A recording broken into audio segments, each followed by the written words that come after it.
Hello and welcome to the introductory video for the first lesson in Math 30-1. So today we're going to be focusing on updating our IXL diagnostic scores as well as the course syllabus. The syllabus we will also cover in one of these videos. So there will be a combination of the provincially approved textbook, the digital textbook I'm writing that will be shared via Perusal, as will this video, as well as some YouTube lessons. Now, for the courses this year, if the content in the digital textbook has already been written, then there will be a YouTube lesson for it. If that content has not already been written, then that will take priority. At least that or those are the goals. So, first off, reminder for the syllabus, how to get there. So we start at headwayschool.org. We go to the math department. We find my name. Here it's underlined because that one is hyperlinked. We find our course, Math 30-1, and we check the syllabus. Now, at the time of this recording, we don't yet know what time of day we'll be meeting, but we will be meeting 5 days a week. We'll be using McGraw-Hill Ryerson's Pre-Calculus 12 textbook. There's my contact information at the school, the Google Classroom code. We will also be using Khan Academy. So there is the Khan Academy classroom code for the assignments there. And we will be using Perusal again this year. There is our Perusal code. So to access that, you go to Perusal, you sign in with Google, and on your dashboard, you will want to enroll in a course, and that's where you enter this course code from the syllabus to join the Perusal class. So now a brief overview of what to expect in Math 30-1 this year. So this is the last course prior to calculus. We will have trigonometry, trigonometric identities, relations and functions, permutations, combinations, and the binomial theorem as the broad topics. There is some overlap with what we did in Math 30-2 last year. And we'll be doing a lot more of that review first semester to help get up to speed as we're going through. The classroom rules have not changed. Respect others and their property. Respect yourself. If you need help, ask. If you're not comfortable in asking in front of your peers, contact me privately. I have no issues with that. You've got my email address. You can ask. I want you to get the answers you need because I want you to succeed in this course. The assignment schedule is as we've gotten used to.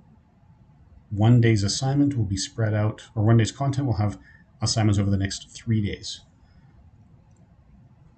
So if you have new content Monday, there will be assignments due Tuesday, Wednesday, and Thursday based on that content. Assignments are marked on a completion basis.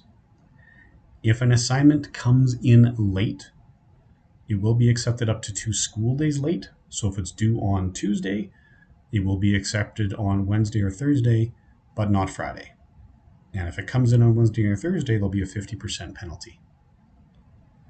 Now you can submit through Google Classroom, which is nice because it puts that timestamp on it there, so there is no question about when it was submitted.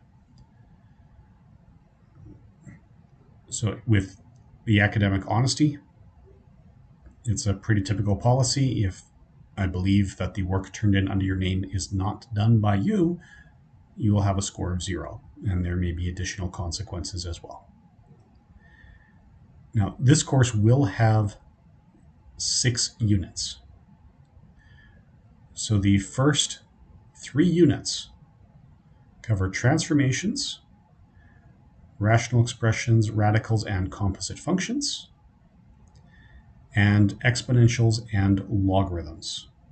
There's a total of 12 curricular outcomes of the 24.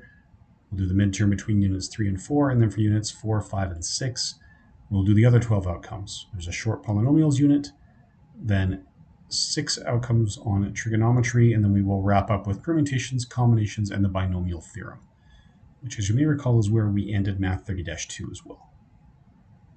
The binomial theorem aspect is new. The rest will be review. Now, as for the mark distribution, for each curricular outcome, 10% of your mark comes from homework, 50% comes from tests, 40% comes from the major assessments, either the midterm or the final. Breaking that down with 24 equally weighted outcomes gives you the percentages that you see in this chart. The key is to remember homework is 10, tests are 50, midterms and final are 40. So this will be the breakdown as it works out. You see those 1, 5, 4 proportions in each row of the chart. So it will work out that way. For a lot of this, you don't have to worry too much about this because you shouldn't have to track it yourself. You will be getting your mark updated through the Google Classroom through the course of the semester. So as you check the Google Classroom, especially after the major assessments, that will give you a fairly clear idea of what your report card mark would be should it be printed at that moment. The testing policy is just as it was in the second semester last year. After covering the new content in the unit, we will do a practice test. That practice test will not be calculated into the report card grades. It instead is your opportunity to identify where your strengths and weaknesses are within that unit. So it tells you where you need to be spending some time. And finally, the pandemic support is still here. We do not know yet what state we'll be at with that pandemic come August 30th when our semester starts.